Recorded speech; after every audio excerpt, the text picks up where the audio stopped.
जोर जोर से फेरा సంక్రాంతి న్యూ ఇయర్ శుభాకాంక్షలు. అందరికీ నమస్కారం. 2025 వీడ్కోలు పలుకుతూ 2026కు స్వాగతం పలుకుతూ పలమనేరు నియోజకవర్గంలోని ప్రతి ఒక్కరికి పేరు పేరున నూతన సంవత్సర శుభాకాంక్షలు.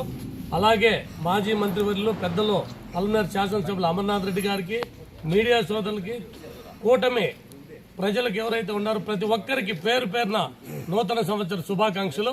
ఈ కొత్త సంవత్సరంలో ఆయుర ఆరోగ్యాలతో అష్టైశ్వర్యాలతో అందరూ సుఖ సంతోషాలతో వచ్చేది ఈ నూతన సంవత్సరం అందరికీ మంచి జరగాలని ప్రతి ఒక్కరికి నూతన సంవత్సరం మరియు సంక్రాంతి శుభాకాంక్షలు. తెలుగుదేశం పార్టీ పలమనేరు మున్సిపాలిటీ తరఫున ప్రతి ఒక్కరికి ఆంగ్ల నూతన సంవత్సర శుభాకాంక్షలు తెలియజేసుకుంటాం. నమస్కారం. పల్లమనేరు పట్టణ ప్రజలకి, చుట్టుపక్కల గ్రామస్తులకి అందరికీ నూతన సంవత్సర శుభాకాంక్షలు. ఎందుకంటే ప్రతి ఒక్కరూ ఈ నూతన సంవత్సరంలో హ్యాపీగా ఉండాలని కోరుకుంటున్నాను. నమస్తే. జోరు చెప్పండి రా. Happy new year